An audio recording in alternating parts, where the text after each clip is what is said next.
What's up, traders? Anthony Crudele here, and welcome to the Futures Radio Show podcast.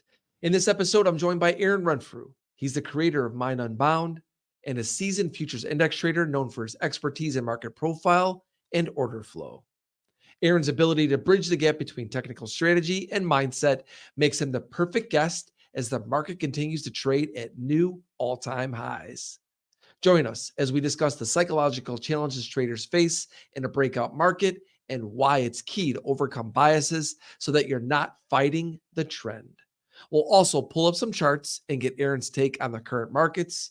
We'll learn about his breakout trading strategies, how to pinpoint new price targets, and the key to differentiating between healthy pullbacks and a potential market reversal. Let's get started. Today's podcast is sponsored by FTSE Russell and TradeStation. FTSE Russell is the home of the Russell 2000 Index. Did you know that with an 81% share and 1.6 trillion in institutional assets benchmark, the Russell 2000 is the top choice by far among institutional investors? Like all Russell US indexes, it's rules-based, transparent, and reliable. Regularly updated with the latest IPOs and annually rebalanced.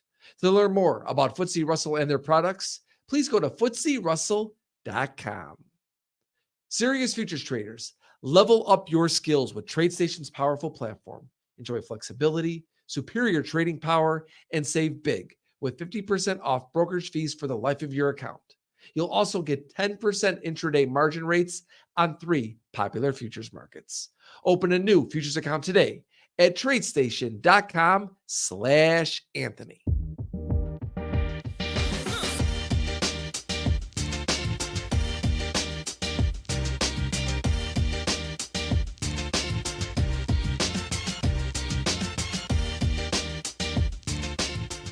Aaron, welcome back to the show, my friend.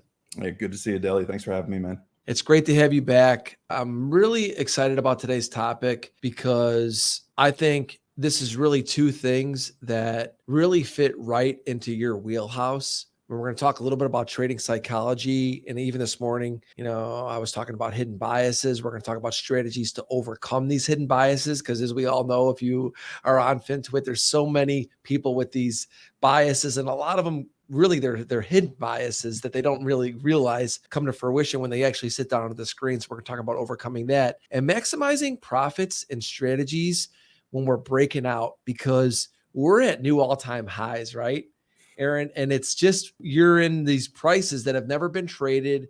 And I've always felt that anytime we get to all-time highs, volume dwindles a little bit. You're sitting back and you're kind of like, you really have to be patient and wait to see how markets react to prices, because we have no past information on there. So that's what we're going to focus on today. Sounds good to me, man. So I actually want to start off with a tweet you put out just a few days ago, and I love it. And it was really what was giving me an idea of what we were going to focus on today. You said, dudes will call this a bear market rally instead of going to therapy.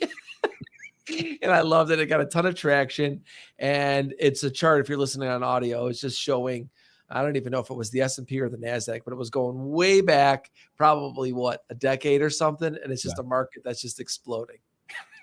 Well, I think I see a lot of that kind of talk that this is potentially just looking for some big correction. And I think that's, at least for me, the wrong way to look at it. I have in the past fallen into that trap and, followed a bunch of perma bears and stuff like that. And it sounds smart. It sounds like it makes sense at times, and it's never made me any money. So I had to shift the way that I looked at the market. Well, as we know, indexes are not made to go down, and shorts, that's a difficult position. And even as day traders, you're fighting against the grain a majority of the time. And so I don't know how much you even thought you've even put into that, but I think just in general, being short is tough. I would say that the majority of my trades are always on the long side, even if we're trending lower. I tend to trade better from the long side. So I more or less focus my attention there, looking for order flow reversals off of areas of interest for me. And we'll get into some of what areas interest me later. But I tend to have a better strike rate with that. And it's served me well in the uptrend that we've been in for quite some time. In a downtrend, you have to be incredibly patient. But I just tend to trade better on that side. And I'm a bit of an optimist, so it kind of fits with me. I've tried the short side and it's been a frustrating trade for me.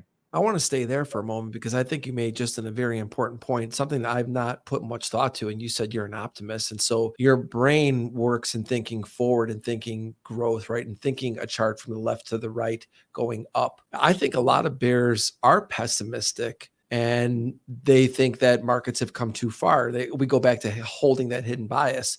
We can't come this far. We can't keep going. And that psychologically holds them back. Have you found that to be the case with some of the traders you work with?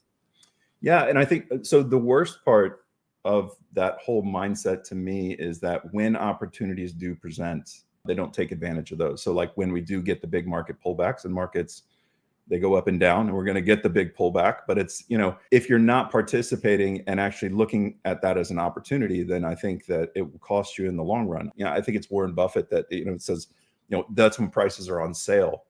Basically, and we should be looking to pick things up when they're cheap, good companies or indexes or whatever it is that you're trading or investing in for the long term. But if you're a pessimist, it's almost like it can never go low enough, really, for you to actually get long, and you get stuck in that worldview that it's going to crash or continue to crash forever. So true. And when the market finally does get bearish and they get that pullback, it's the I told you so's. But it's like you said, they also stay heavily bearish. And I think that hidden bias really does crush so many new traders to the marketplace. And I guess we come to you and we say, Aaron, when you get traders like this, and when you talk with traders like this, what advice or what would you tell them to overcome these hidden biases that they're holding?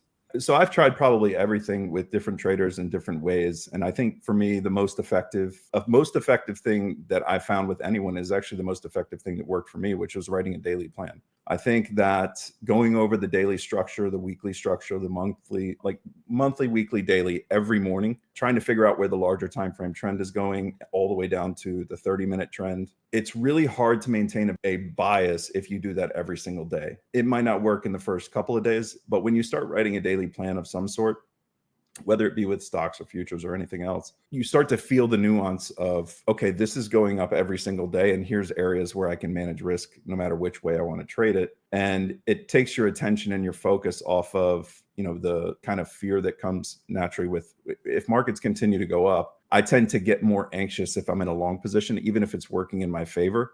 I don't want to give back those gains, and kind of mentally, I feel that there's some gravity to the market. It should pull back at some point, but that just hasn't been my experience with trading. If it's trending higher, odds are it's going to continue higher, and I want to join that rally. And I'm a bit more of I would say almost like a trend follower when it comes to that I'm looking at daily, weekly, monthly, one-time framing and forming somewhat of a bias, but the bias is really informed by the trend on different time frames and whether or not we're in balance. Are we in balance? Are we not in balance? Are we breaking from balance and we're starting a new trend, new price discovery in a different direction? Those are all things that I go through every morning when I write the daily plan.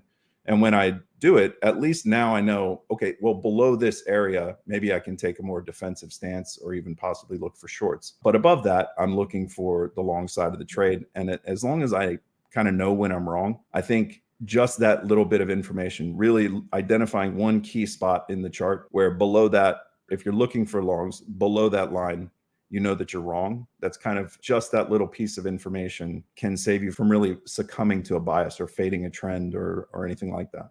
I have a lot of thoughts on what you just said, specifically when you talk about writing, because even when you said that, I held up my pen and I was like, I write things down. I write a free daily note in my Discord. I mean, I'm not writing it, but I'm typing it. But putting words, whether it's to paper or putting words to a screen, why do you think that holds so much value for a trader to do every day?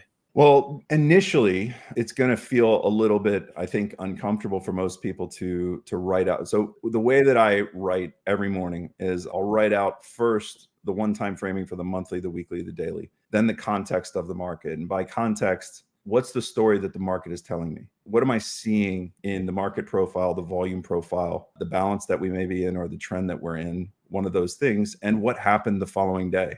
And the following day before that, possibly, if it relates to the context. For example, if we're in balance all day and then we spike out of balance late in the day and we leave a spike on the profile, I have an area where I can manage risk. This price was a fair price. It became unfair at the end of the day and we moved away from it.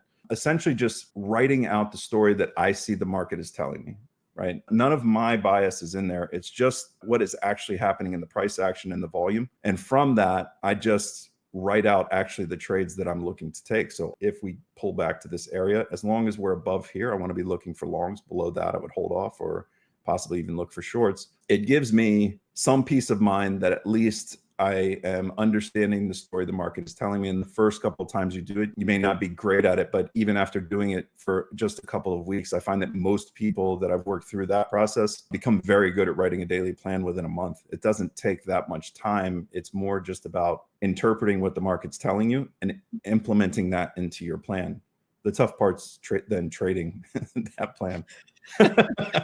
100% right. And for me, it comes down to, everybody talks about patience and discipline. That all starts with preparation. If I write something down, I feel accountable to what I wrote down. And I even myself go back and look and say, what did I write this morning about today that all of a sudden is taking notice right now in the market? So many traders can't be reactive to everything throughout the day, right? I mean, because if all of a sudden we get to something that you had in your chart that you didn't put in your plan, you probably have what I call a weak hand in that moment, meaning like you just want to be in, the market's not really forcing you in. And so you're in and you're going, oh, I got this now. What do I do with it? And a little bit your way or against you, you don't have that conviction because you didn't start with writing it. Mm-hmm.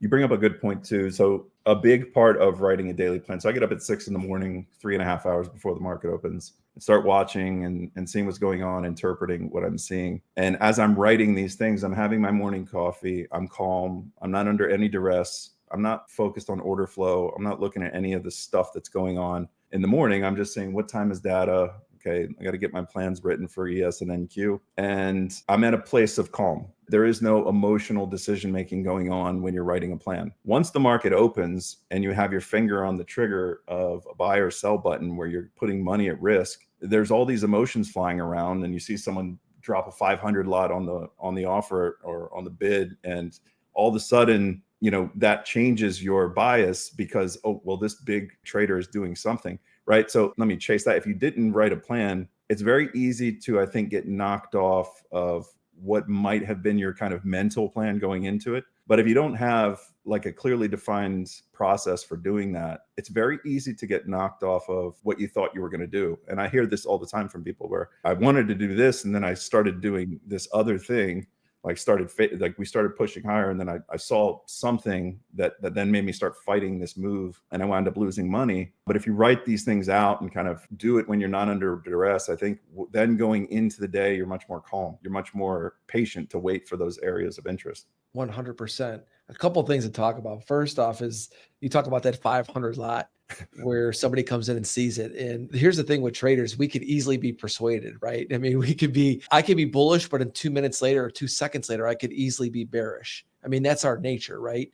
We always think we see edges. I mean, that's why we are doing what we're doing, right? And sometimes it actually makes me feel why a lot of the women traders that I know, women can't be persuaded as easily as men in a lot of ways, right? And so it's funny, women's like, a lot of the women traders I know are like, no, this is my plan. I go in and they have much more control coming in. Men are like, at least a lot of them that I've talked with, they'll come in and they're easy. Oh, I'm long, I'm short, I'll do this. And it took me years. I only really trade one side of the market every single day. Now I'm not really trading both sides. Maybe we talk about that, but it's so true. When you write it down, it slows things down because in that moment, like you said, you're calm. It's like Tom Brady at practice. He's throwing the ball. He's looking at the play. But when it gets out there, Tom Brady isn't just throwing the ball right away. He's reading a defense so that he's able to look at the real-time action. And then because he was calm when he practiced that play, he knows where to put it. He knows where to place it. He knows where to be.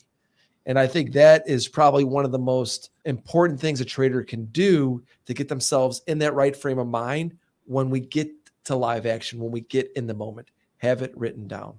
100%. I mean, and it's funny you say that because I do find, interestingly enough, that a lot of the female traders are less emotional in trades and do tend to stick to their plan in a much more regimented way. And I think it has a lot to do with ego. A lot of times I think men carry a hefty amount of ego into the trade. They don't want to be wrong. And a lot of times that leads to a lot of over trading. No doubt. It's like for me, I know for my own self, and I know a lot of traders out there, we got itchy trigger fingers, and I've had to walk myself back so many times. And writing has been something that has been really, really influential in me slowing things down, calming myself down into the moment. I want to move on. I want to talk a little bit about strategy right now. I know we're going to go to the charts. We're going to take a look at the markets. Give us some insight just about Aaron's overall strategy. So I would say that every day, so my strategy is essentially I monitor market profile, volume profile, areas of balance, and then I'm essentially using that to write my daily plan. And as we approach my areas of interest, it will switch a little bit to order flow. So I'm watching the DOM. I have order flow reversal signals that I watch and look for is what I want to see happening at this area of interest for me. So for example, if I'm looking and we're testing the bottom of a balance and I'm bullish and I want to get long in that area, what I really want to see is sellers driving into that area, pushing into that area, and kind of losing interest as they get into my area and then get reversed by even stronger buyers and trade back above those sellers that were pushing us lower. And then I'll take the trade in my chosen direction. I'm essentially, I would say, somewhat of a trend follower in that way that if we're trending higher, I'm going to be looking primarily on the long side. If we're trending lower, I'll be looking sometimes for scalp longs or shorts for the day. But I'm really just following the market around from areas of interest for me, which usually I like to engage in the low volume areas, the low volume single prints, things like that, retests of those areas. So if we accelerate through an area and leave a portion of low volume and then come back and retest that, I'm looking for those types of order flow reversal signals in that area for me to then take a position back in the direction of the trend. So I'm really, I would say, one who more or less goes with the flow of what the market is doing and somewhat quick to change my opinions at times, but overall I'm looking at the higher time frames to inform my intraday trades. And I'm also more of a scalper, I would say, where an NQ, I'm usually running a 10 to 15 point stop, looking for my first take profits usually 10 to 15 points, and then up to 40, 50, 100 points max. I usually don't hold a trade all day waiting for different areas. If we're coming into an area of interest for me to get out, then I get out. I take the profit and move on to the next one. A couple of things before we get to the charts. Hearing you talk about how you identify yourself as a trend follower, even though you're a short-term trader, right? I mean, a lot of people would identify a trend follower as like a turtle, right? Yeah. And they're just obviously much longer term. They're holding positions for weeks, months, sometimes years. But you set your framework up, your mindset to that longer term. And obviously, correct me if I'm wrong here, to almost slow yourself down intraday so you could be more focused on the side of where the trend has more potential during the day. Exactly. So if we're trending higher and, for example, we're in balance and we break out of this balance and we start trending, which we've seen happen multiple times in the last few months. I explain it to people like this, like for the people that try and fight trends and things like that. It's like, whose side do you want to be on? Like if you're about to get into a fight, you want to be on the scrawny little guy's side or this big muscle bound boxer, right? Like, because right now the boxer is in control of the market, and right now the bulls are in control of the market. The buyers have control, at least the way I look at things. We're one time framing higher on the daily, weekly, monthly. Every pullback is getting bought. The sellers haven't shown up in quite some time. So I want to be on the side with the strength. And, I'm looking for pullbacks into areas where they might defend, or patient buyers will be waiting to step in. And as we've gone up, that area continues to get more tight. It's almost like buyers are stepping in at the first possible support, whereas maybe a month ago we dropped through a couple lines of support and then they'd step in.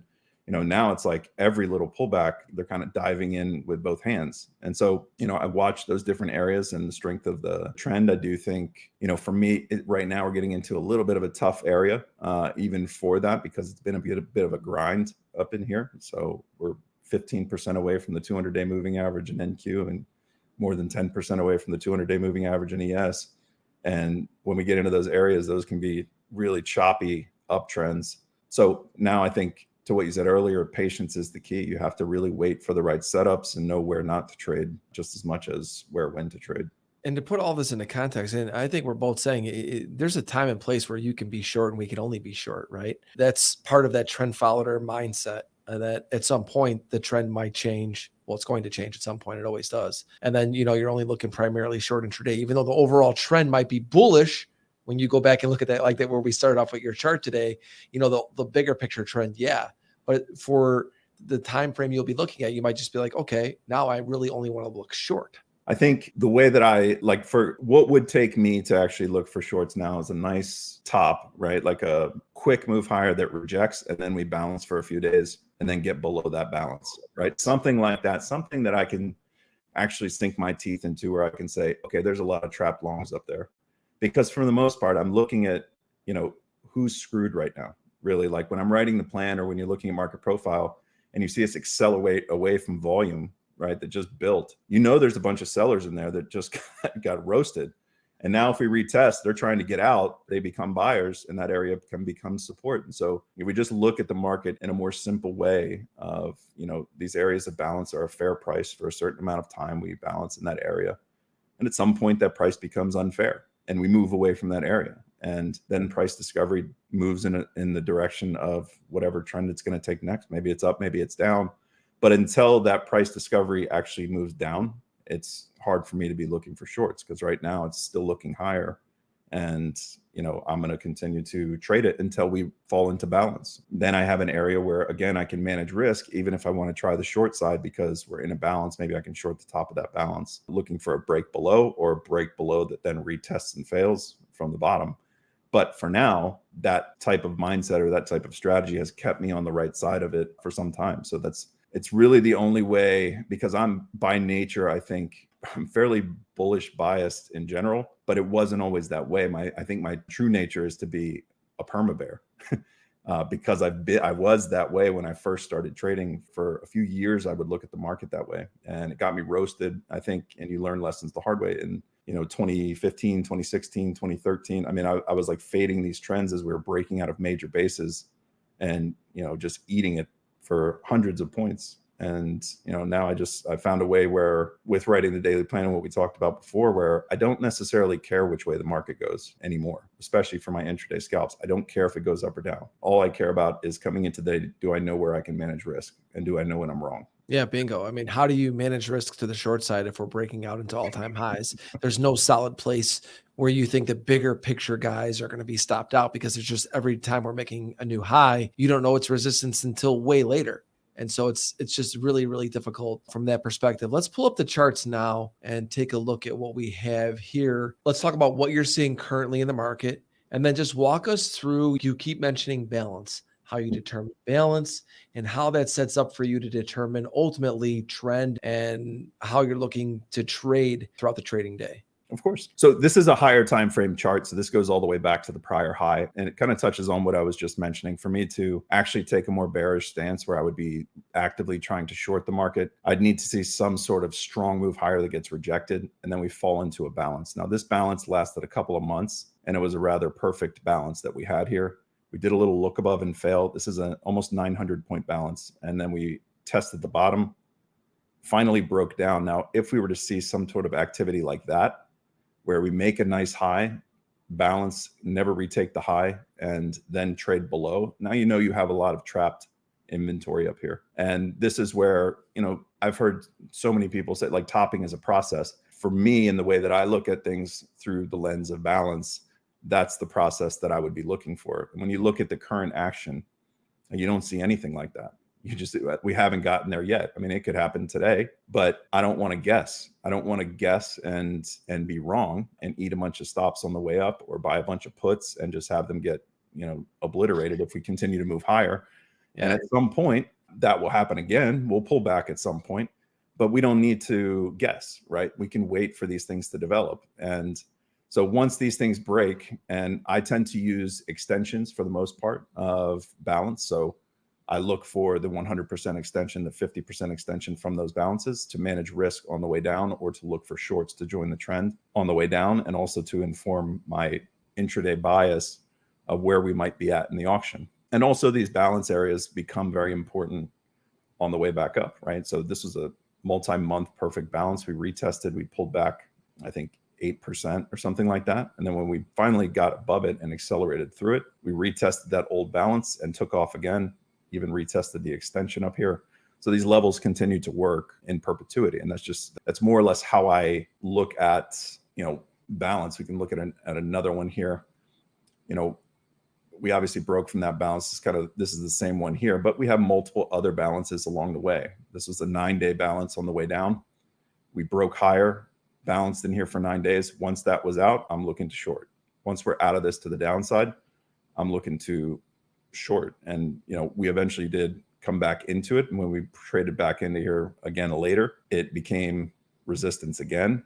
And then once above that, now I definitely want to be long, right? So there's multiple different ways that I look at this. And I'm also following different balances on the way up for retests, for scalps, intraday, for a number of different things to inform where might I want to join this trend on the way up. And I think that the best way to put it is that looking at it this way has kept me out of trouble. It's simplified it down to where I'm looking at linear structure, more or less works with the way my brain works and makes sense to me when I look at it in a higher time frame. And the same thing does apply to the lower time frames. And we were talking about ES before. This is just a current hourly chart. So, we put in a nice multi-day balance from February 2nd until February 22nd when we broke away from that balance. We made it to the 50% extension. We pulled right back. And I think I posted on Twitter, I think we're going to pull back, but as long as we're above 50-60, I want to be looking for longs. And we pulled back to 50-60. I saw a big order flow reversal here. And then we spring out of there. So the next logical stop on the way up would be around 51.81. So very simple, right? Just a simple way to look at things. If this fails back below 50-60, we fail a retest from the bottom, I'd look all the way back to the bottom of this down by 49.40. So just a simple kind of linear way to look at balance. And if you think of it in simple terms, right? Like this was a fair price. It's no longer fair. They retest to make sure that it's no longer fair. Nope, it's still not fair. We're running, it's a buyer step in and run away from it, right? So the market moves from balance to trend. And I think my job as a trader to identify, are we in balance or are we trending? And right now, I would say that we just broke from a small balance and we are still trying to find the fairest price, right? So it was kind of an ugly looking close today. As we were getting on, I was noticing we were closing at the low of the day. But to me, that doesn't necessarily turn me bearish or anything like that. It's just, there's a little bit of a pullback, profit taking, whatever. But those are not strong sellers, at least the way that I look at the market, until we really start to reject this move higher. And as of right now, that little bit of selling there doesn't reject anything. Explain balance. I know it looks very simple on the charts. Maybe for the audio people, you have a point A, a point B, and then almost like a C and D. And then it looks like you're determining balance almost from a swing high, swing low. And it's just boxing out that area with a 50% line. And then it looks to me as though you're flipping it.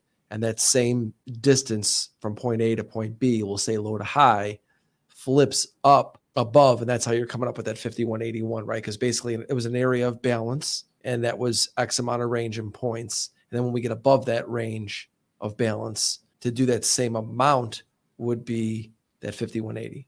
Exactly. So yeah. So whether we're in a downtrend or an uptrend, the market eventually finds a fair price and begins to balance in some area. What I'm generally looking for is around 2 touches of a low and 2 touches of a high to create a balance. And let's say it's, for simple purposes, from 4,900 to 5,000, like a 100-point balance. That's perfect. I'd want to see 4,900 tested twice, 5,000 tested twice. That creates a 100-point balance. And if it's a clean looking balance, like the one we're looking at here, where you have 2 nice touches of the high, maybe 3 touches of the low that hold.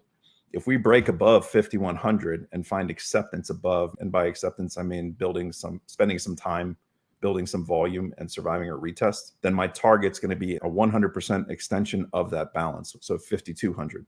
So fairly simple, but I do find that this is one of the more effective ways, especially when we're trading at all-time highs, because these prices haven't been traded before. You have to think that larger time frame traders also have extensions and are also using things like that, because at some point you need to take profits on your longs, even if you're in a swing. And as we get to the 50% extension from that balance or the prior all-time high to the last swing low, call it, let's say the prior all-time high to the swing low from that all-time high creates a balance. The 50% extension, as you can see here, was around 51.20, and we stopped at 51.23, pulled all the way back 60 points or 80 points, and then rallied up from there. So I'm using essentially that up and down, zigzag pattern to then identify specific levels and then creating a high and a low from that balance. And then the extension from that balance is simply a 50 and 100%. You could also add a 25% and a 75% in there, which is kind of where we topped out today. But that just gives you a couple of more levels to use, right? So, I mean, that to me is about as simple as it gets as it relates to kind of identifying price action. And these same things can also work on a 5-minute chart on a small time frame intraday. We'll see we chop around for a little while in a certain area. When we break from that chop, we generally are going to find some extension from that chop. I think it's a little less useful the smaller time frames you go, but still it can give you areas to manage risk. If we're in a small chop zone intraday with a really nice defined low and a defined high, when we break from that area, assuming it holds, we're going to find some extension from that area, probably around 100% from that initial little balance zone that you have. And if we look above it and fail, we're probably going to come back to the bottom of that small balance as well. Well, it helps you understand the current environment and differentiate between a pullback like you're seeing today versus a changing and trending environment. Exactly. Yeah. So it also, if I ever do tweet anything bearish, it's generally something along the lines of buyers need to keep us above this level. They're vulnerable below that area. I'm generally speaking to that we've broken from balance. And if we lose this area with any type of acceptance, it's a failure of that breakout. And a failure of a breakout will generally lead us to explore the other side of that area. And you could look at it another way using, say, for example, just volume profile, right? So, and we talk about distributions and things like that. So you have high volume areas and low volume areas along the way. These high volume distributions, it's showing you this is the fairest price and this is kind of the range here. And we broke from that range, accelerated through it and created a low volume area. Then we find some acceptance in here, create another distribution, and we're just finding new distributions the whole way up. And these become areas where you can manage risk on pullbacks, right? So I know that if we break back below this low volume area and fail a retest, there's a decent likelihood we're going to trade back into this area and explore this to see if it's still a fair price, right? So it's rejecting this new price. It's running out of interest in this area. And, I think kind of an easier way that someone talked to me about it was like looking at this is a fair price. This is an unfair price. When we retest an unfair price, that's an area where you can manage risk, right? Because at some point, this price was deemed unfair when we accelerated through it and created that low volume area. That is now you can kind of look at it as an unfair price. And when we reapproach that, we shouldn't spend much time there. We didn't spend much time there before. They deemed it as unfair, which is why they bought it right through there. And the same is true on the way down. If we start creating those low volume areas or start accelerating back through these, if we get below this. And so right now, the problem for the sellers is just getting down here, you're only trapping 1 day of inventory up here, right? There's not many trapped. You start crashing through a lot of these though, you get a lot of trapped traders up here. But then again, everyone below it has trapped sellers likely in those distributions as well. So those can become areas of support and resistance as we move lower. And that's how I generally view the auction. I think that's great. I think this is where volume profile order flow becomes very important for traders to interpret the market action. And I think the way that you're highlighting these low volume areas is important. And I think that most traders can really gain a lot of value just by doing this, because low volume on the way up, low volume most likely on the way down. Not often are you seeing, or maybe I'll ask you, how often are you seeing a low volume area turn into an area that all of a sudden is getting balanced? So sometimes that does happen where, like, so for example, today it happened. So what the NASDAQ did today, right, is essentially we accelerated through certain areas on Friday and created a low volume area and single prints in the market profile. And then today we did some backing and filling of that area, right? So we came back and those prices weren't traded at all. We just kind of accelerated through them. And today we came back and filled in some of that volume from yesterday's very thin profile, but we left behind multiple other lines of single prints and we didn't really get back below several of the other areas. So sometimes we'll see these form a low volume area and then we'll come back and fill in some of the volume later. So this is kind of an example of that right here. So that's why I zoomed out. So this is a prior area where we had a low and accelerated out of it. And when we pulled back, those are the areas we retested. This volume profile is only taking into account volume from here to the high, not this volume. So when we came back, you can see the areas where we came back to were those low volume areas created on the way up. And we spent time in there and filled in some of that volume, did a little look below, and then we basically came down to this high volume node, which was the prior fairest price on the way up. This was the fairest price. We had a beautiful balance there. We came right back to the fairest price and then took off, right? So the way that I look at how would I manage risk. So the reason I even created this chart was for the weekly market outlook, saying, okay, if you're bearish, that's fine. But where are you actually looking to join the rally on the way down? Like this to me is kind of the most key spot to hold, and below that all the way down here.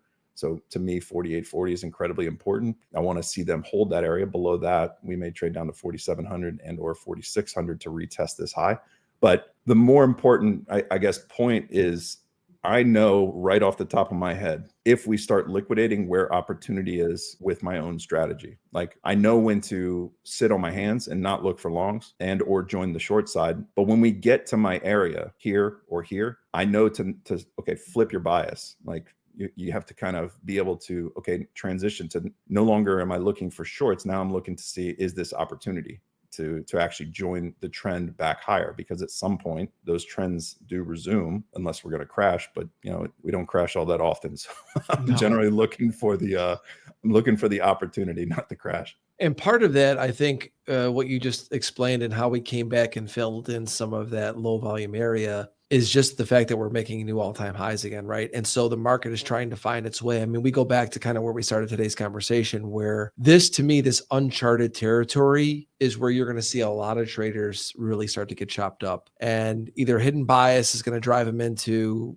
over shorting, over trading into a rally, or even the people that want to be long are going to get frustrated because of days like today, like you mentioned with the NASDAQ, where it comes back, backfills a little bit, but yet ultimately it's not changing much overall in the tape. How do you propose traders go about trading this type of breakout market then? I think that less is more right now. So you have the VIX basically down at 13. The moves have been, from what I'm seeing, at least the way it feels to me, they're somewhat muted, and then you get all the move at once, right? Like, so, you're getting these balance days that are kind of, they were trending lower last week, and then boom, we just like explode out of there. And Thursday and Friday, we kind of rip higher. And I think you have to be very in tune with the kind of price action, right? So what I'm preaching the most, at least to the people that listen to me, is patience. You have to simply wait for your ideal spot to manage risk and get into the trade. And then once you're in the trade, I feel like the best trades that I'm having now is where I take, I'm very conservative with my first take profit, where I at least get off my core position. So for an NQ, maybe 10 points, 12 points, something like that, to get off my core position, to where I don't feel like, even if the market is moving very slow, I don't feel that urge to move my stop or something like that. Like, I want to keep my stop where it's at and give myself some profit to where I feel good with leaving my stop where it's at, and allow the market to work its way in my direction. Because like we saw earlier today, we get this pullback, it's having trouble moving higher, but it's not really moving lower either. Sellers weren't making much progress early. And then eventually we do a little look below that kind of morning chop and then back into it. And you just know, okay, if I took that long down there, it's going to work its way probably all the way back up towards that chop high at least. And then, today it looked above it, and it looks like it looked above and failed. I think right now, patience before the trade and patience in the trade are the two key factors. And I'm not the most patient person in the world. Like, if I get into a trade, especially in futures, I kind of want it to start working, within 10 seconds. I mean, I'm looking at order flow and things like, so if I'm getting into a trade, I'm expecting it to pop like pretty quickly. So patience is not my strong suit, but I've had to really sit on my hands. I think it does help too, because I'm on voice chat in the morning. So I'm talking other people to be patient as well. Like, I'm talking about my trade, and I'm like keeping myself, calm as I'm in it. And I think that that serves me well in managing my own kind of need to get in and get out of trades. If I feel they're not working immediately, I tend to want to cut. That's also why I do like NQ, and because even though it can be a little bit more whippy, it tends to move when it moves. And ES, I struggle a little bit with the patience side because it will sit there at a level, even if it's an important level that it eventually moves away from, it can sit there for 20 minutes and drive me crazy. Whereas NQ, it's going to test, run, at least hit your first take profit, and then hopefully run in your direction. But this market right now, I think a big part of it is we've come so far from the lows. And now, like I said, we're 15% above the 200-day moving average. Like when I look back and do a back look on what happens when we're 15% above the 200-day moving average in NQ, it doesn't mean we're going to pull back hard. Sometimes we do. But when we start riding above that 15% area, you get bursts higher and then zip lower that finds support and moves higher again. And it's very choppy. You have to be, I think, incredibly patient. And on those down moves, those are opportunities, not, oh my God, this is the big one every single time. So that's where I think writing a daily plan and really waiting for the setup is the critical factor. Yeah, and I think people forget that in terms of corrections, they could be time as well, right? I mean, the NASDAQ could sit here for the next 3 months. Don't doubt it can't happen. And the 200-day moving average can come up from being 15% away to 5% or less, and the market didn't go anywhere. And that's why I think it's always important level to level, man. I mean, environment to environment. And this all begins where we started today. Preparation is what leads to patience and discipline. And that's what helps you build on your psychology, build on, everything that you're doing overall as a trader. It all stems from what you're doing when you're not trading. And so I wrote on Twitter this weekend, I said, if you keep doing things in trading that you know are wrong, then you just haven't suffered enough to make those changes in real time. And trading is an in the moment business. And you have to be mentally strong enough to stay away from your bad habits in the moment. And all of that comes from what you do with your preparation, like we talked about today. And that's one of the things that I think we all go through as traders, is that we want to make something happen, but yet at the same token, the market may just want to do nothing. And if we don't have a plan, that's those in between times is when we're going to have our mistakes. And so, Aaron, you do a fantastic job with your weekly outlook. You do a great job on Twitter. You're definitely one of my favorite follows because you are calm and you do approach the markets with an open mind. You're not forcing any ideas down at anyone's throats. You're saying, look, this is the information I have. This is what I'm seeing. And so where can people go to learn more about what it is that you're doing? On Twitter, I'm AaronRentfrew.com, mindunboundtrading.com. If you're interested in any of the indicators, the voice chat and Discord and all that kind of stuff, feel free to check it out there. The weekly market outlook I post on YouTube every week. It's easy to find if you're following me on Twitter. But I think people reach out to me all the time for help and things like that. So I'm always open to giving a piece of advice to whomever reaches out. So feel free to holler if you need anything. Absolutely, everybody. I highly recommend you go and follow Aaron on Twitter and check out what he's doing. He's definitely one of the best out there, and I've got a ton of respect for you. And I've seen your growth over the time that I've known you, and it's just great to see you just get better and better at your craft. And I can't thank you enough for being here with me today. It's my pleasure, man. Thanks for having me.